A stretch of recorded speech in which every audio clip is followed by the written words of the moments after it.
bird attacks have subsided for the time being. Bodega Bay seems to be the center, though there are reports of minor attacks on Sebastopol and a few on Santa Rosa. Most of the townspeople have managed to get out, but there are still some isolated pockets of people. Birds are not aggressive creatures, miss. I wonder if you could help me. They bring beauty into the world. I said, I wonder if you could help me. It is mankind, rather. Yes, what is it you're looking for, sir? Lovebirds. Lovebirds, sir? Who insists upon making it difficult for life to exist upon this planet. What were the crows after at the school? What do you think they were after? I think they were after the children. For what purpose? To kill them. Someone there? Who is it? Look. No, it seemed to swoop down at you deliberately. These birds attacked.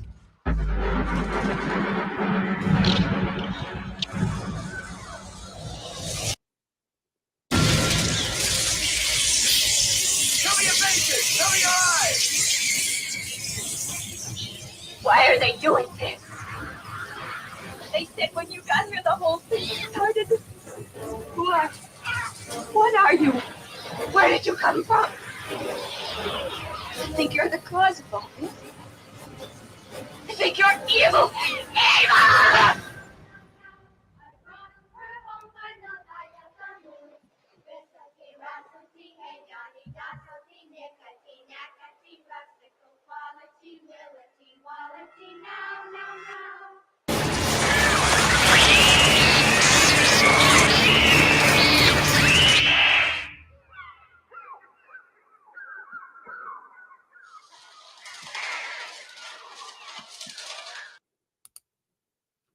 And good morning, everybody. Welcome to day 4 of the 31 Days of Monsters. Today, we're going to be talking about the 1963 Alfred Hitchcock classic, The Birds. Now, this is an unusual film for Hitchcock, and to me, it's the most shocking and graphic of any of his films, even more so than Psycho, which came out the year before. There's he actually shows stuff in this. There's a lot more blood, whereas in Psycho, you actually never got to see Janet Leigh getting stabbed. You only think you got to see it, but you never did. In this one, you get to see the birds doing terrible things and the results thereof, and we'll talk a little bit about that as we get into it. We open the movie with the introduction of Tippi Hedren, who this is her first film. And you probably know that this is Melanie Griffith's mother. And her name is Melanie in this film. And I often wondered whether she wasn't named, it didn't name her daughter after her first starring role. She is introduced by walking across the street, and then a little boy gives a wolf call, and she turns and she smiles at him. And that is a direct nod to how Alfred Hitchcock discovered her. She was in a diet drink commercial, and in the commercial, somebody gives the call, and she turns and she smiles. So for her first movie debut, I thought that was kind of a cool little nod. The film is a slow burn. I have to say that, it takes a while to really get started, but like a lot of Hitchcock films, he takes his time in his storytelling, and there's always a payoff at the end. Rear Window is a perfect example of that. I remember watching that for the first time. I'm like, where is this going? But once it gets going, I mean, one of the greatest movies ever made. In this film, there's plenty of foreshadowing that happens right from the beginning. You start to see people looking at the birds, just to let you know. There are large numbers and they're gathering and stuff like that. But then once we get to Bodega Bay and the story starts to unfold, it really, really takes off. One of the things that Hitchcock does here too is he kills off people that you care about. The character of the school teacher, played by Suzanne Plachette, when I first saw this, her death to me was shocking, because she was watching the kids, and in fact, watching Mitch's sister Um, that was always a tough one, wasn't it? that Jessica Tandy, who was like 54 in when she made this film, has a son, Rod Taylor, who's 33, and a daughter, Veronica Cartwright, that's 11. It can happen. It can happen, but it does make you wonder. One of the subtexts in this film too is this sort of weird, almost Oedipal relationship with the Jessica Tandy character who plays Rod Taylor's mother. She's sort of odd and overly attached to Mitch, and it creates a rift between any woman that Mitch brings back, and he's brought back many, as is indicated in the dialogue. But she's a amazing actress, and she starts to come around. You know, her character evolves, and the very last scene with her and Melanie Griffith sort of reveals that she has changed, and that she's accepted Melanie Griffith as Mitch's chosen one, so to speak. The scene that I showed this trailer, and this is a modern trailer. This is not the original trailer. I couldn't find the original. And I thought it was pretty cool. But if you noticed, in a modern trailer, they added all this dramatic music to it. This burst of music, like there's a sequence which I wanted to talk about where this is just amazing storytelling, where Melanie Griffith goes to the school to pick up Mitch's daughter. She sees everything's fine, and she goes out to have a smoke over by the playground. And as she sits there, and we keep cutting back and forth to her with the monkey bars behind her, they start to fill up with birds, more and more. And then she starts to hear them and see them, and she looks around. She realizes that they're gathering again. They're getting ready to attack. In the trailer, they put this, when they do attack, they do this quick cut shot and this, explosive music, this dramatic music. But this was another thing about this film for Hitchcock, is that there's absolutely no soundtrack or no musical soundtrack. Right from the opening with the credits, the title credits, the only sound is the sound of flapping wings and bird noises. And that's true throughout. The only music that's in it is the children singing in the school in that scene that I talked about. They're singing an old English song. I forget what it's called, and I don't want to look it up because it's one of those earworm songs that gets stuck in your head. And that adds to the creepiness, I think, in this film. There's another great scene where, and this is what I was talking about with the shock value that you never saw before in a Hitchcock film. So when Jessica Tandy goes to the farmer's house, and she goes in because he doesn't answer the door, and everything seems fine as she's going in. And then she looks over at the cupboard, and there's like teacups hanging off, but they're all broken, but they're all still hanging. And that's her first sign that something's wrong. And then it gets as she progresses down the hallway, she starts to see signs that something's not right. She goes into this room, and she sees like a dead bird stuck in the glass, feathers on the ground, crap all over the place. And then she pans around, she sees these bloody feet on the floor in pajamas. And then, then Hitchcock brings the camera up, and you see the body of the farmer there, and he's all bloody. And then the camera does these quick cuts, as boom, boom, boom, close in on his face. And you could see from the get-go, he's missing his eyeballs. They've been pecked out. And then Jessica Tandy just wigs out and runs out of there. That's an awesome scene. Never seen anything like that in a Hitchcock film, or really any A-list type of film in that era. And it's very powerful, because now you know that these birds are gonna, they're gonna, they can kill you. Another fantastic scene, and again, this is the storyteller in me. And I love how, and I love to study different styles of visual storytelling, and the effects that you can get from them.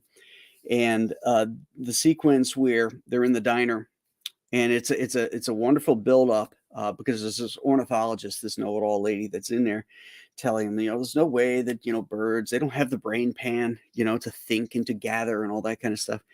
And then before you know it, they're gathering and they're thinking, and they're attacking. And this one guy is out lighting a cigar while he's pumping gas. Well, no, he wasn't pumping gas. That was across the street. This gas pumper gets hit by a bird, and he's knocked out, and his gas pump falls to the ground, and the gas starts, spreading. And you watch it, you watch their reactions of what's happening, and you start to see this gas moving along, and nobody else sees it until Tippi Hedren sees it. And then you see her kind of look like this, and she follows it, and then she looks up and she sees it's going up against this dude's car, and he's standing out there lighting up a cigar. And all of a sudden she realizes it, and she starts yelling, and they open up the window and they start telling the guy, hey, put out that cigar, put out that match. And he's distracted by all that, and he ends up dropping the match. And man, the way they shot this, it was great, because the dude is standing there, and then it blows up, and you can see the body still there burning up against the car.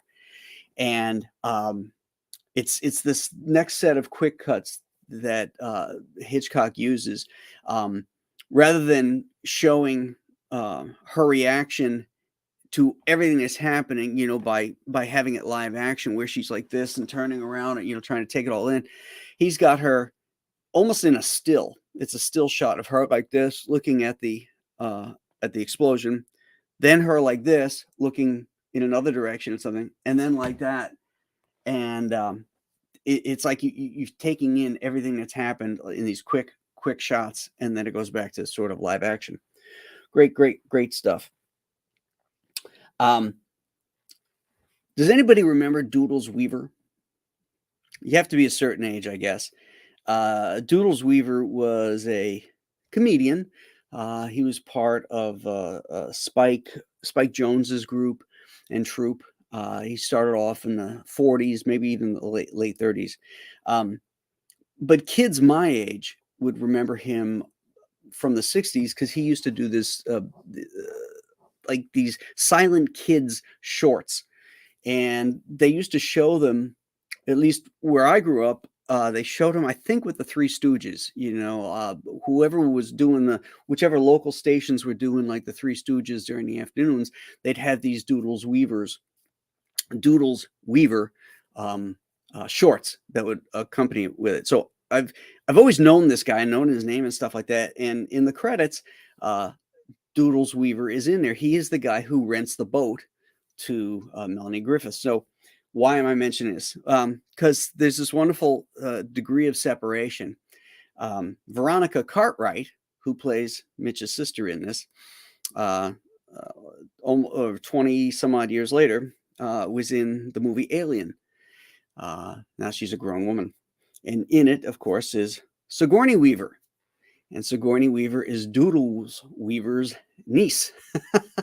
So there's a wonderful little connection between Sigourney Weaver in this movie and Veronica Cartwright in this movie and Alien. So I just wanted to point that out.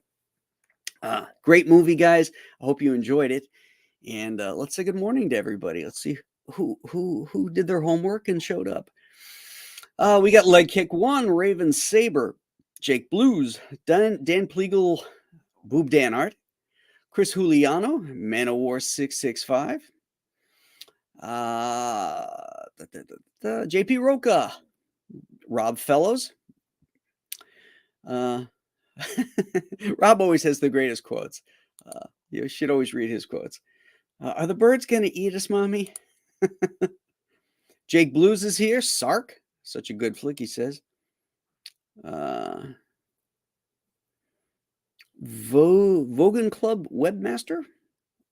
Oh, that's Steve Lowenthal. He says, morning all. Man of War 665, Rod Taylor. Yes, please. Yeah, Rod Taylor is a man's man. I love Rod Taylor in everything I see of him. He's just this, he's got this natural masculinity about him in every role that he's in. He should have been a bigger star. He had a series of films in the 60s, which, you thought he was going to catapult. And it just never happened. By the end of the 60s and the 70s, he was doing kind of like B-movie action flicks, of very of quality. And unfortunately, he never really kicked. But I love him in any movie I ever see him in. Stippling Vaughn says, as a kid, I thought Day of the Animals was the sequel to The Birds. Muck Chudarsky is here. On a family. Chris Juliano is wondering, or postulating the amount of bird poop that would be everywhere.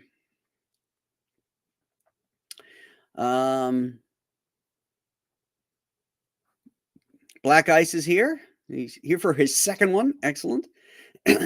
Woke up just for this, which is something because I'm not an early bird. But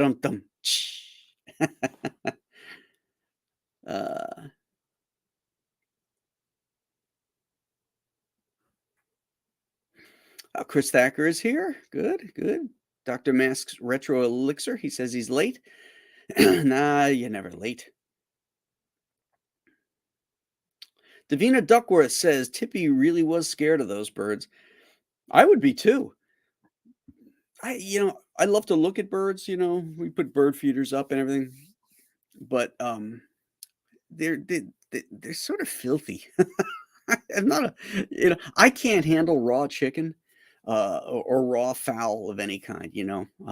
Beef, lamb, whatever. I can take that raw meat, prepare it, cook it. Oh, but I'm like this touching raw chicken. I don't know why. I just can't stand it. TMI.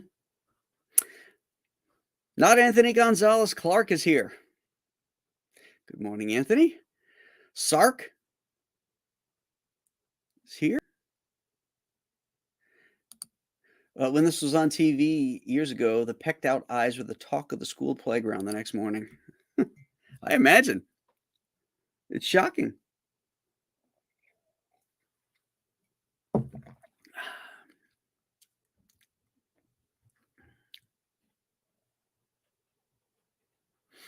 Yeah.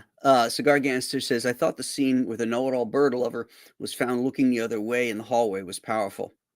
Yeah. When Mitch and Melanie come back into the little diner, they can't find anybody and they walk around to the side, and in the hallway are all the women. And one of them is that ornithologist, the old lady who, was very sure of herself, 10 minutes ago. And now she's sitting there with her back to everybody and she's like, kind of shaking. Yeah, I agree. That was a good scene.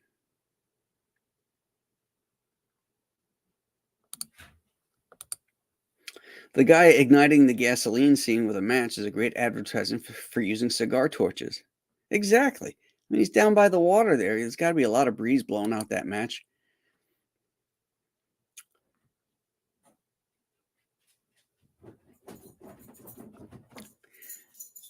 Oh, hello, Pumpkin.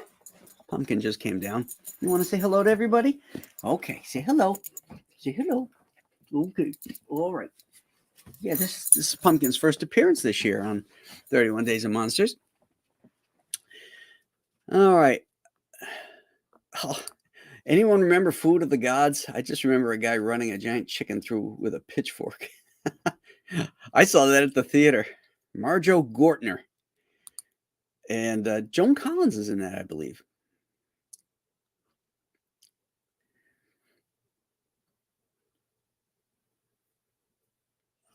Fearless Freep says, hi, everyone. I thought the way that so many people in the film just collapsed and didn't put up a fight. Okay.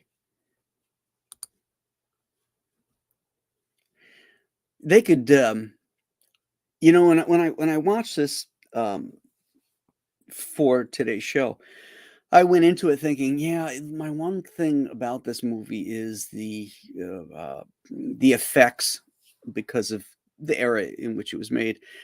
But when I watched it again, I was pleasantly surprised that it was much better than I thought. But I think that today, with CGI and all of that, I mean, it could have been what they could do with the birds today would be freaking amazing.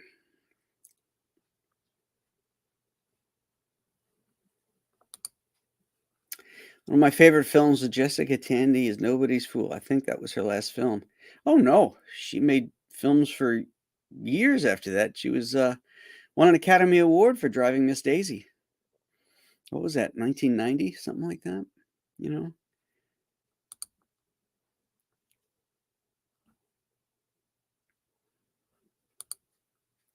I feel that by having such an ending, it's even more scary. It leaves you still uneasy, reminiscent of The Mist in a way, the story, not the film. I was thinking about that, the ending to today, and I thought it was unsatisfying. Um, the only thing that they resolve at the end of the movie is the relationship between Melanie and Mitch's mother. That's the only resolution that you have. Um, uh, they indicate in the radio program that Mitch is listening to on the car that this is expanded, um, you know, throughout California. Um, but I think it would have been cooler if they broadened that the birds had gathered everywhere, um, and that sort of like when we watched Zombie yesterday, the voice over television and radio noises we heard indicated, that New York was being overrun by the zombies. You know, I think it would have been cooler to make it more global, so that maybe they aren't really getting away here. That's just my personal opinion. Oh, some love for Pumpkin. Very nice.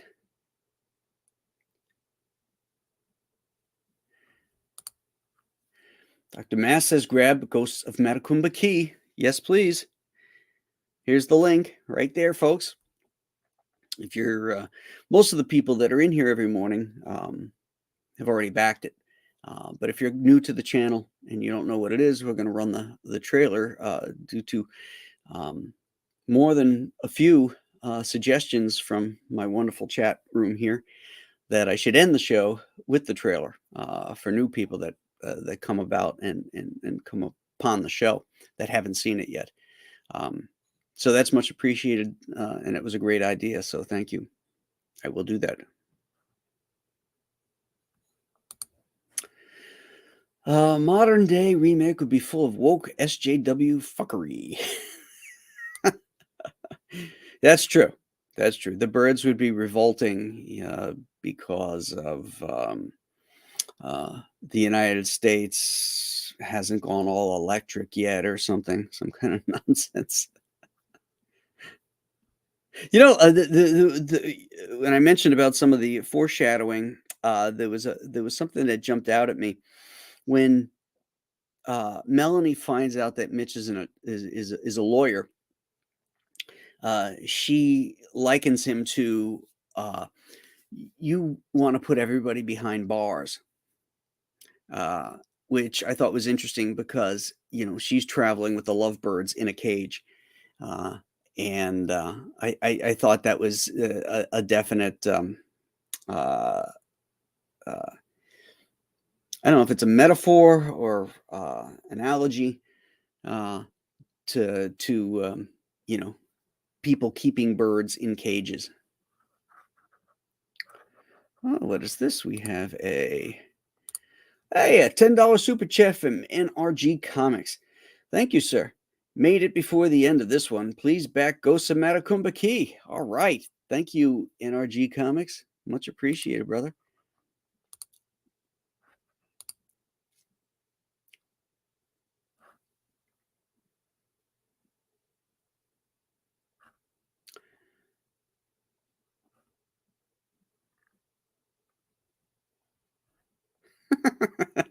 Cecil was Jessica Tandy's final boyfriend. He likes the older ladies. Is that what you're saying? Leg Kick 1 says he's not a Birds fan. Ah.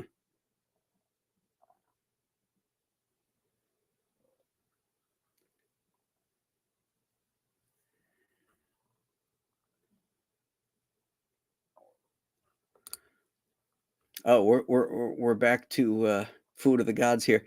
Dr. Mask. Man of War was replying to Dr. Mask. Trailer for that creeped the hell out of me back then. As Graham said, the Pitchforker, Marjo Gortner, child preacher, and lead of another guilty pleasure, Star Crash. He was also that mental case in Earthquake, who ends up getting shot by George Kennedy because he's trying to rape that girl. You know, he's like this goofball who becomes a National Guard, and his power goes to his head. That's the thing I remember him from.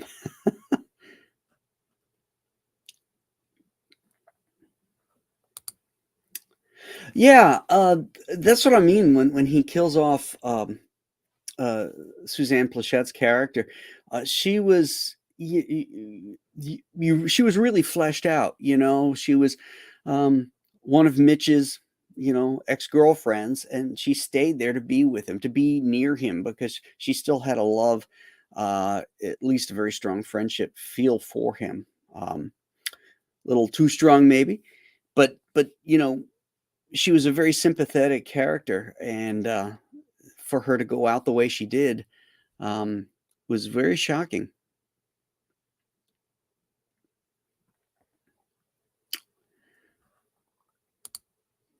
Marcus Caligru says Tippi Hedren would be a black lesbian in the modern day remake.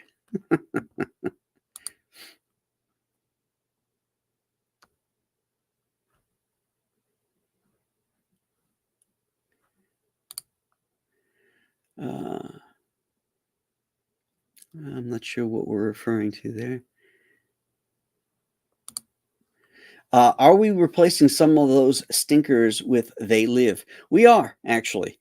The seventh victim, I believe it is. We're going to replace that with They Live. So mark that down on your list, boys and girls.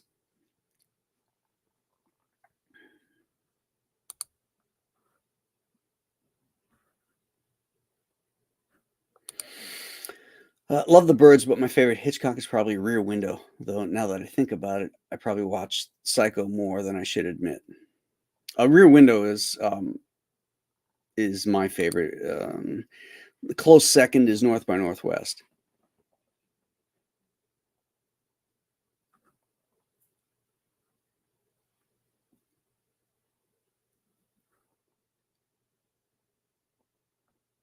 All right, some joy for They Live being put in. Now, I'm not a fan of Vertigo. Vertigo is one of those ones that the film critics love, but personally, I think it's a hot mess and is very cold. I don't buy it.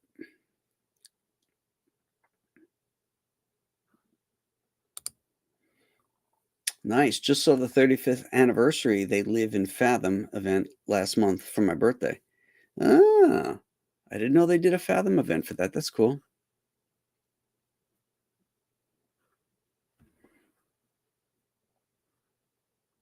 Yeah, if we're going to go and talk about some of the older Hitchcocks, I like Foreign Correspondent with Joel McCrea.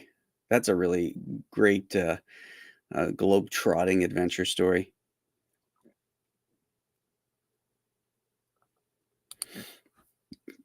All right, gang. So tomorrow is Stanley Kubrick's The Shining. So that's your homework assignment. I'm going to leave you and any of the newbies with our trailer for The Ghosts of Matacumba Key. And I want to thank everybody for coming in and watching today's show. And we will see you for day 5 tomorrow. Have a great one. Bye-bye.